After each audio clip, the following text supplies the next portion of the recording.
네, 안녕하세요. 오토타임즈 김수환 기자입니다. 오늘 만나볼 차는 쌍용 자동차가 아주 오랜만에 내놓은 신차죠. 또 플래그십 제품이기도 합니다. 렉스턴, G4 렉스턴 아니고요, 올류 렉스턴입니다. 쌍용 자동차를 위기에서 구해줄 아주 귀한 차이기도 한데요. 과연 이 차가 어떤 매력과 가치로 또 소비자들에게 어필을 하고 있을지 지금 바로 한번 살펴보시겠습니다. 네, 우선 전면부 한번 살펴보시겠습니다. 기존 렉스턴과 비교해서 가장 크게 바뀐 부분이 바로 이 프론트 마스크라고 생각이 드는데, 그 핵심은 바로 그릴에 있습니다. 정말 크고요. 거의 뭐 앞모습의 절반 이상을 다 차지할 정도로 위압감을 나타내기 충분합니다. 이 두툼한 핀을 비롯해서 이 핀의 디자인 형상 자체도 굉장히 두껍게 돼 있고, 전체적인 그릴 크기도 상당히 크게 되어 있죠. 그리고 이 주변을 감싸는 은색 장식 같은 경우도 상당히 두껍게, 그리고 헤드램프 끝까지 연결되어 있는 형상을 띠고 있습니다. 전체적으로 이 차의 앞모습을 아주 강하게 강조할 만한 모습, 바로 이 핵심 포인트가 그릴이라고 생각이 듭니다. 쌍용차 마크도 뭐 한 손 가득 담길 정도로 엄청 크게 되어 있고, 전방 카메라는 여기에 장착이 되어 있고, 능동형 크루즈 컨트롤을 도와주는 라이다 센서는 이 아래쪽에 자리 잡아져 있는 게 특징입니다. 옆으로 넘어가 보시면 이 헤드램프 디자인도 그릴만큼이나 크게 바뀌었어요. 조금 더 직각, 그리고 좀 더 각을 많이 서서 그런지 좀 더 차가 한층 더 강인하고 좀 볼드한 이미지를 주기에 충분합니다. 날카롭게 이어져 있으면서도 각을 상당히 많이 살렸죠. 주간주행등 같은 경우는 이렇게 디귿자 형태로 켜지게 되어 있고요. 방향지시등은 이 위쪽만 한 줄 켜지게 되어 있습니다. 네 발로 되어 있는 이 LED 디자인도 비롯해서 아주 고급스럽게 잘 꾸며져 있는 것 같아요.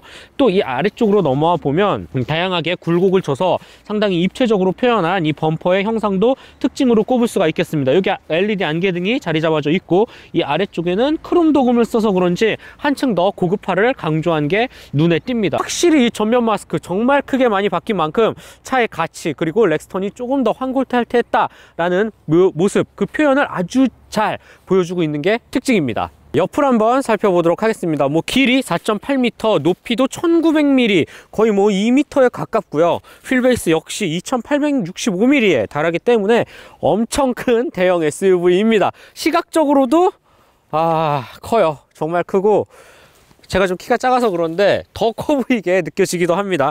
확실히 큰 차라는 모습을 잘 표현을 했고, 네, 아무래도 완전 변경차는 아니기 때문에 옆모습은 기존 렉스턴과 비해서 그렇게 큰 차이를 느끼기는 힘듭니다. 뭐 휠 정도 엄청난 크롬 도금 휠을 써서 굴러 다닐 때 이 시선을 자극하기에 충분할 것 같고, 나름 볼록하게 각을 살린 팬더를 비롯해서 사륜구동이 탑재되어 있기 때문에 포트로닉이라는 배지도 이 옆쪽에 잘 붙여 놓았습니다. 사이드미러 엄청 큼직하고요. 이 스키드 플레이트 발판이라고 하죠. 고정식 발판도 굉장히 두껍게 되어 있습니다. 차 문을 열고 이렇게 올라가서 탈 수 있게 고정식 발판 역시 믿음직스럽게 두껍게 되어 있다. 루프렉 역시 상당히 두툼하게 되어 있는 모습을 볼 수가 있습니다. 뒤쪽으로 가서 이 2열 뒤쪽 공간 길이까지도 엄청나게 큰 모습을 볼 수 있죠. 상당히 넓은 면적의 철판과 함께 두 줄의 굵은 캐릭터 라인을 또 형성을 한 점, 이 역시 또 하나의 특징이라고 할 수 있겠네요. 그냥 옆모습은 별다른 말이 필요 없을 것 같아요. 그냥 보시는 그대로 아주 크고 전혀 불만이 나오지 않습니다. 뒷모습을 보시면 앞에만큼 엄청 큰 변화를 알아차리기는 힘들지만, 그래도 나름 요소 꽤 많이 바뀐 부분이 특징입니다. 우선 이 렉스턴 로고가 가운데 원래 있었죠. 원래 기존에도 있었는데 그 뭔가 이상한 디자인의 그 날개 모양의 G4 마크는 과감히 삭제를 했습니다. 딱 이 알파벳 레터링 정도까지만 위치해져 있고, 그 옆으로 넘어와서는 테일램프 디자인 형상도 살짝 바뀌었습니다. 이 T자형으로 위치해져 있고, LED 라인을 써서 그런지 조금 더 고급스럽고 통일감을 잘 준 게 특징입니다. 방향지시등은 이 아래쪽에 위치해져 있고요. 특히 이 범퍼 아래쪽 부분도 살짝 니은자 형태의 디자인 패턴을 살짝 바꿔서 그런지 확실히 좀 신형다운 느낌을 잘 표현했다라는 생각이 듭니다. 이 역시 아래쪽에도 꽤 나름의 크롬 도금 느낌 나는 재질의 장식을 덧댄 점도 특징이고, 물론 여기가 뚫려 있지는 않습니다. 배기구는 이 아래쪽에 위치해져 있죠. 그리고 또 한 가지 특징이 이 뒷유리창이 상당히 크면서도 전체적으로 살짝 볼록하게 나와 있는 게 인상적입니다. 그래서 이제 뭐가 차가 좀 한층 더 풍부해 보이고 좀 풍성한 느낌을 줄 수 있다라는 게 뒷모습에 숨겨진 하나의 특징이라고 표현을 할 수가 있겠습니다. 네, 올류 렉스턴 이 트렁크 공간 빼놓을 수 없겠죠. 대형 SUV가 가진 가장 큰 장점이 아닐까라는 생각이 듭니다. 참고로 이 차 같은 경우는 기본 820리터를 제공하고요. 2열을 모두 접으면 최대 1977리터까지 늘어납니다. 2단으로 되어 있어요. 2단으로 되어 있고 또 위아래로도 2단으로 되어 있기 때문에 공간 활용도가 굉장히 높을 것으로 예상이 되고요. 2열 시트 같은 경우는 단순히 폴딩뿐만 아니라 한 번 더 들어 올려서 위로 더 한 번 접을 수 있기 때문에 세로로 긴 짐을 싣기에도 조금 더 유용하지 않을까라는 생각이 듭니다. 네, 올류 렉스턴 이 실내에 한번 들어왔습니다. 확실히 이 완전 변경차가 아니다 보니까 뭐 그렇게 큰 차이를 느끼기는 쉽지는 않은 것 같아요. 전체적으로 센터페시아 구성이라든지 도어 트림 디자인도 그렇고요. 뭐 큰 차이는 없지만 그래도 나름 아주 많이 바뀐 부분을 심심치 않게 찾아볼 수가 있습니다. 가장 대표적인 부분이 스티어링 휠을 먼저 꼽을 수 있을 것 같아요. 일단 살짝 D컷으로 되어 있고요.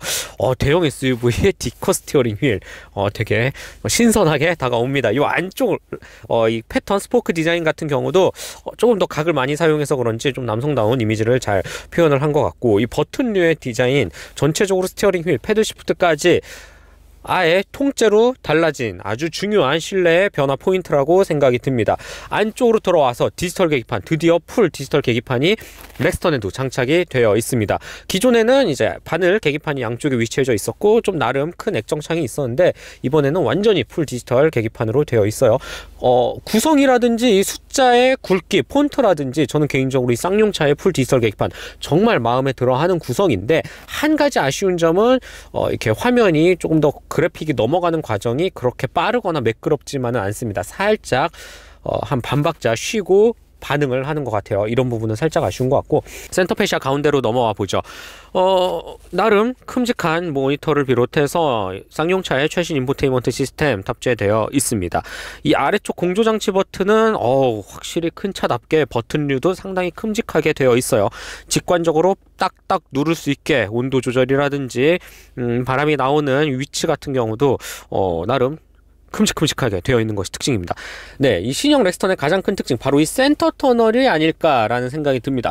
기존의 이제 G4 렉스턴이죠. 기존 렉스턴 같은 경우는 이 센터 터널이 그렇게 실용적이진 못했어요. 가운데 변속기를 비롯해서 마땅히 수납할 공간도 보이지 않고 무언가 좀 조잡해 보인다라는 감각이 되게 컸는데 신형으로 와서 역시 이 부분에 대한 지적이 가장 많았고 또 가장 크게 개선을 한 부분이 아닐까라는 생각이 듭니다. 우선 기본적으로 센터 터널 넓이가 상당히 넓습니다. 넓기도 하고 전체적으로 다 칸막이를 쳐서 막아 놓아서 그런지 상당히 깔끔해 보이고 또 고급스러운 감각을 잘 표현을 했습니다. 변속 레버, 전자식 변속 레버가 위치해져 있고 전자식 변속 레버 위쪽으로는 이렇게 휴대폰 무선 충전 패드가 상당히 크고 깊고 또 아주 널찍하게 마련이 되어 있는 게 특징입니다. 웬만큼 큰 휴대폰 다 들어갈 만한 사이즈를 자랑하고요. 전자식 변속 레버 바로 밑에는 은색깔 버튼류로 고급스러운 감각을 한층 살린 모습인데, 드라이버 모드라든지 뭐 오토 홀드, 그 다음에 전자식 파킹 브레이크, 그 다음에 파노라마 이제 뷰, 카메라, 어라운드 뷰를 볼 수 있는 버튼들, 그리고 무엇보다도 이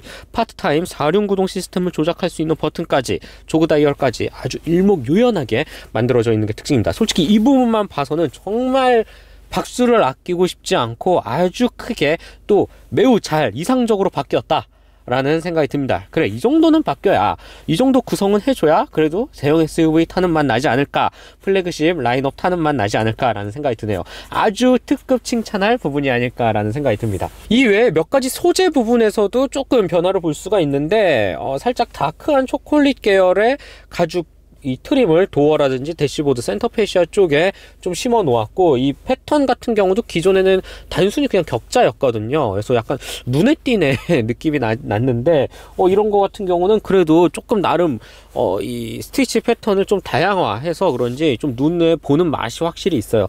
좀 더 시각화에 조금 더 시각화 감성을 좀 끌어올렸다라는 점에서는 분명히 칭찬할 부분이고, 이외에 이 각종 패널을 감싸는 소재 같은 부분도 예전보다는 많이 고급스러워졌습니다. 확실히 신형다운 모습을 아주 잘 볼 수 있는 게 이 올류 렉스턴의 실내, 특히 1열의 가장 큰 특징이 아닐까라는 생각이 듭니다. 네, 올류 렉스턴 2열에 들어왔습니다. 우선 이 공간이라는 부분은 언급하지 않겠습니다. 대형 SUV가 줄 수 있는 충분한 넉넉한 아주 사이즈를 자랑을 합니다. 몇 가지 편의 품목이라든지 이 차만이 갖고 있는 특징을 더 설명해 드리는 게 빠를 것 같아요. 우선 햇빛 가리개 이렇게 되어 있습니다. 수동식 햇빛 가리개가 되어 있고, 뭐 열선 시트 당연하죠. 그 다음에 이제 2열 전용 송풍구를 비롯해서 따로 2열만을 위한 온도 조절 장치는 없어요. 하지만 전용 송풍구를 비롯해서 12V 소켓, 그 다음에 이렇게 USB 포트도 와우 2개나 마련이 되어 있네요. 그리고 이 가운데 쪽에 또 별도의 깊은 수납 공간을 마련을 해 놓았습니다. 이런 부분도 특징으로 꼽을 수가 있겠고, 특히 2열 가운데 턱이 거의 없습니다. 가운데 턱이 거의 없기 때문에 성인 3명도 충분히 앉아서 이동을 할 수 있다라는 게 특징으로 꼽을 수가 있을 것 같습니다. 그리고 또 한 가지 특징이 바로 이 리클라이닝 기능, 이 등받이 각도 조절이라고 하죠. 리클라이닝 기능 각도가 엄청난 사이즈를 자랑합니다. 무려 139도까지 젖힐 수 있다고 해요. 그래서 제가 직접 확인을 해봤는데, 뭐랄까, 이렇게 아예 고추석에 반듯하게 세울 수도 있고, 최대한 뒤로 밀어볼게요. 여기까지 됩니다. 이 정도까지 되기 때문에 와, 정말 많이 젖혀지긴 하네요. 요런 부분 적당히 약간 뭐 휴게소라든지 적당히 최대한 젖혀놓고 여유롭게 누워서 조금 휴식을 만끽하는 것도, 또 차 안에서 무언가 활동을 하기에도 리클라이닝 각도 엄청납니다. 이건 마음에 드는 구성이 아닐까라는 생각이 들어요. 올류 렉스턴 주행 느낌 한번 살펴보도록 하겠습니다. 이 차 같은 경우는 직렬 4기통 2.1L 이 디젤 엔진을 사용하고 있습니다. 최고 출력 202마력, 최대 토크 45kgm를 발휘를 합니다. 출력은 기존과 비교해서 한 15마력 정도 올랐고요. 토크 역시 한 2.0kgm 상승을 했습니다. 아무래도 좀 출력과 토크가 좀 오른 만큼 좀 기대를 해볼 수 있는 부분이고, 결정적으로 변속기도 7단에서 8단으로 바뀌었기 때문에 전체적인 파워트레인 변화도 좀 눈여겨볼 부분 중에 하나라고 생각이 듭니다. 네, 지금과 같이 이렇게 차분하게 흐름에 맞춰서 주행을 이어나갈 때는 이 초기 발진 가속 시 들리는 아주 얇은 디젤 음만 전해질 뿐입니다. 전체적인 부분은 상당히 뭐 주행 질감이라든지 나가는 감각 전혀 부족한 부분을 찾기 힘들 정도로 아주 알맞게 이상적으로 세팅이 잘 되었다라는 생각이 듭니다. 속도를 내는 과정에 있어서도 충분히 원하는 속도 뽑아내 주고요. 뭐 옛날에 초창기 때 이 신형 렉스턴이 나왔을 때 많이들 얘기를 했죠. 엔진 파워트레인 사이즈가 너무 작은 거 아니야, 차체에 비해서. 저는 절대 그렇게 느껴지지가 않습니다. 오히려 요즘은 다 아주 범용으로 쓰고 있는 2.0 디젤, 2.0 가솔린 엔진, 뭐 이 정도 사이즈의 배기량 아주 범용으로 쓰고 있기 때문에 이 차 역시 매칭을 했을 때 크게 부족하거나 딸린다라는 표현은 더 이상 하지 않아도 될 것 같아요. 나름 출력과 토크도 올랐기 때문이죠. 차분하게 주행을 이어나가면서 이렇게 언덕길에서도 다시 한번 가속 페달을 힘차게 밟았을 때 RPM을 살짝 튕기면서도 또 시원스럽게 뻗어나가는 모습을 찾아볼 수가 있습니다. 이 차가 무슨 뭐 M 배지를 달거나 뭐 RS 배지를 달거나 AMG를 단 차는 아니에요. 그렇기 때문에 충분히 이 패밀리 SUV, 그리고 넉넉한 공간을 바탕으로 힘을 끌기에는 전혀 무리가 없고, 오히려 자극적이지 않게 이렇게 플랫하게 나가는 감각이 탑승자 모두에게 오히려 고른 만족감을 주는 아주 이상적인 세팅을 했다라는 생각이 듭니다. 이 파워트레인, 개선된 파워트레인의 효과도 컸던 것 같고, 결정적으로 저는 이 8단 자동 변속기에도 아주 좋은 점수를 주고 싶어요. 기존의 7단 어딘가 모르게 되게 허둥지둥하고 변속 기어비도 잘 찾지 못하는 모습을 보였죠. 그래서인지 엔진 파워트레인의 이 엔진이 가진 출력을 더 좀 뽑아내는 거에 한계가 있지 않았을까라는 생각이 드는데, 8단으로 오면서 확실히 애가 민첩해졌어요.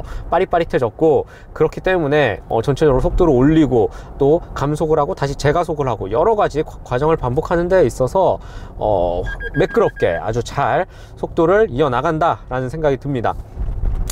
네, 그리고 이렇게 올류 렉스턴을 운전하면서 또 한 가지 드는 이 기분은 바로 이 시야입니다. 보닛도 높고요, 전체적으로 차 시트 포지션도 높은 편이기 때문에 이 위에서 아래를 내려다보는 맛이 상당합니다. 또 이런 대형 SUV를 또 선호하고 또 이런 차를 좋아하는 소비자분들, 요런 장점 빼놓을 수 없겠죠. 렉스턴 충분히 만족스러운 감각을 전달해 줍니다. 와, 확실히 높기도 하고 주변에 일반 뭐 소형 SUV라든지 막 이런 차는 진짜 경차로 보일 정도예요. 상당히 높은 시야에서 내려다보는 이 만족감, 그리고 주행을 하면서 확실히 큰 차를 몰고 있구나, 뭔가 듬직하다라는 인상을 주기에 충분합니다.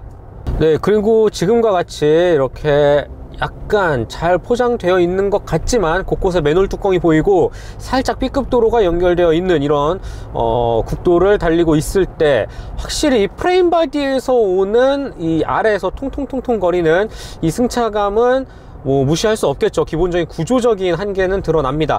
일반 우리가 흔히 알고 있는 이 모노코크 바디의 SUV들과는 비교해서 말이죠. 하지만 그럼에도 불구하고 프레임 바디의 장점을 살리면서 이렇게 아쉬운 부분을 잡기 위해서 쌍용차가 많이 노력을 한 흔적을 여실히 찾아볼 수가 있습니다. 적어도 기존 렉스턴과 비교해서는 말이죠. 대표적인 부분이 바로 이 서스펜션인데요. 이 전륜에 WC-본 타입을 탑재를 했습니다. 상당히 독특하고 또 인상적인 구성인 것 같기도 하고, 이와 함께 전체적인 댐핑 값이라든지 이 스프링, 전체적으로 이 서스펜션 승차감을 높이기 위해서 쌍용차가 이 신형 렉스턴을 선보이면서 많이 노력을 했다라고 해요. 그래서인지 기존에 제가 알고 있던 그 프레임 바디 차에 불편했을 거라는, 그 뭔가 좀 불쾌할 것 같다라는 그 승차감을 좀 아주 많이 지웠다라고 저는 평가를 내리고 싶어요. 특히 신형 렉스턴으로 오면서 기존 구형과 비교해, 구형이라고 말하긴 좀 그렇지만 기존 렉스턴과 비교해서는 아주 많이 승차감 부분에서 그래도 최대한 타협점을 이루고 이 프레임 바디가 주는 아쉬운 부분을 잡기 위해서 정말 많은 노력을 했다라는 부분, 저는 이 서스펜션이라는 부분에서는 아주 칭찬을 아끼고 싶지 않습니다. 이 외에 몇 가지 뭐 브레이크라든지 기본적으로 차를 구성하는 이 몇몇 포인트의 요소들은 그냥 평균값 정도를 해낸다라고 생각이 듭니다.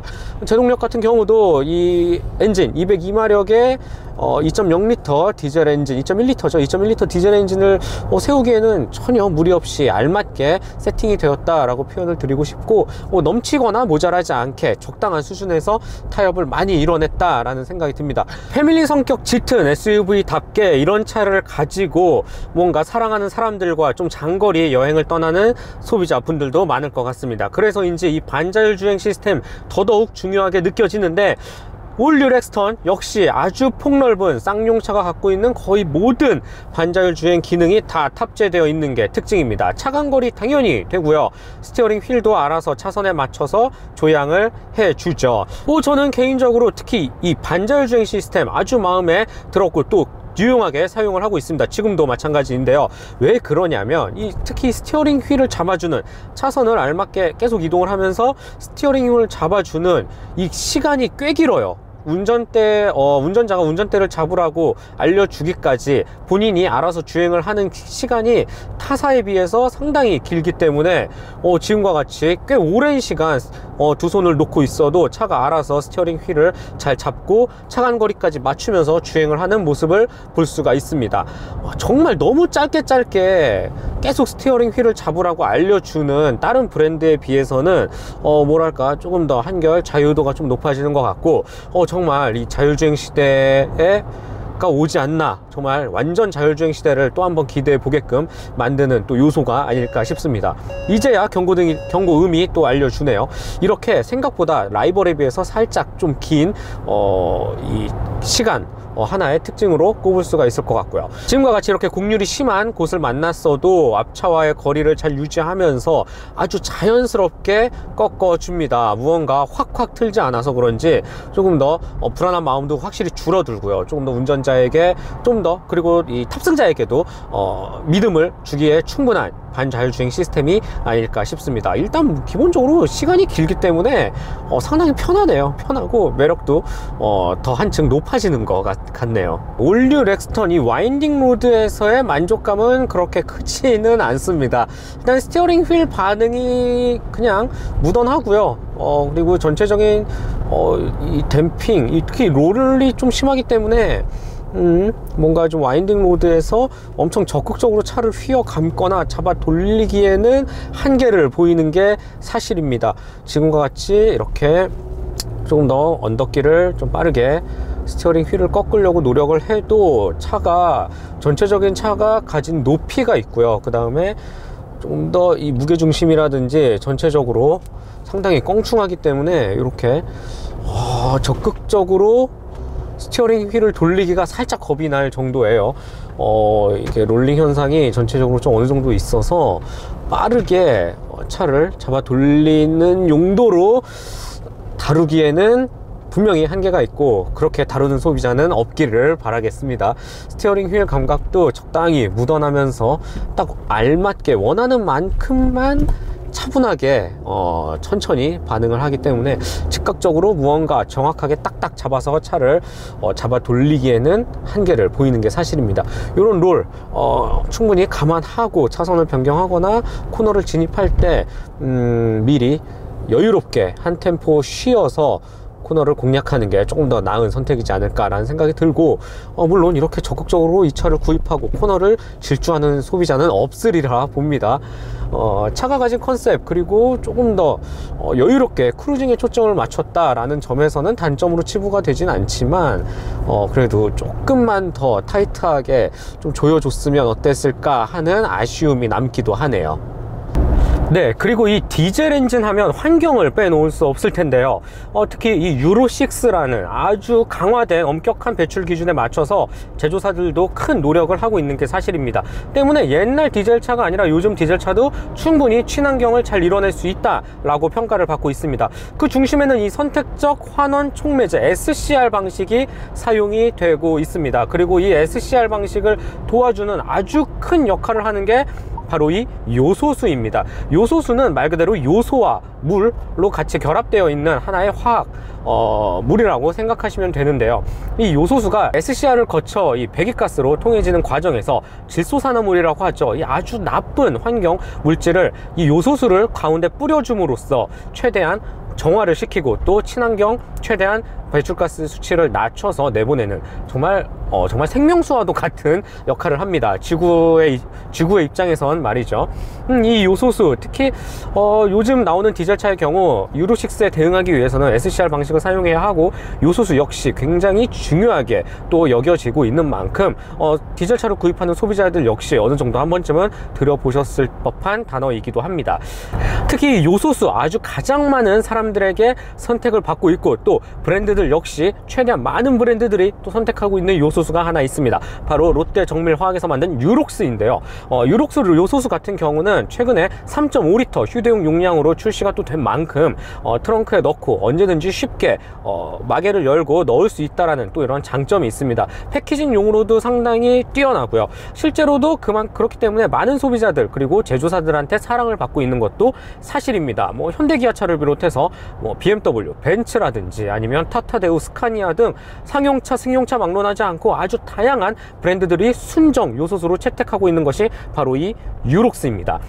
실제로 저도 마침 또 이 차 같은 경우는 요소수, 레벨 경고등이 많이 부족해서 직접 3.5리터 패키지 용량을 따서 직접 넣어봤는데, 정말 손에 한 방울 묻히지 않고 너무 간편하게 넣었기 때문에 여성 소비자분들께서도 충분히 쉽게 넣을 수 있다, 전혀 어렵지 않다라고 하나의 장점으로 소개해 드리고 싶고요. 또 이렇게 아주 많은 소비자들한테 사랑을 받고 있기 때문에 12년 연속 국내 판매 1등이라는 기록도 세우고 있습니다. 유록스 이 3.5리터 패키지 상당히 컴팩트하고 또 휴대성도 좋기 때문에 트렁크에 하나씩 넣어두고 요소수 경고등이 떴을 때 직접 한번 넣어보시는 건 어떨까, 또 팁 아닌 꿀팁을 드리도록 하겠습니다. 마지막으로 신형 렉스턴 가격 한번 살펴보도록 하겠습니다. 이 차 같은 경우는 럭셔리, 프레스티지 그리고 더 블랙 세 가지 트림으로 구성이 되어 있습니다.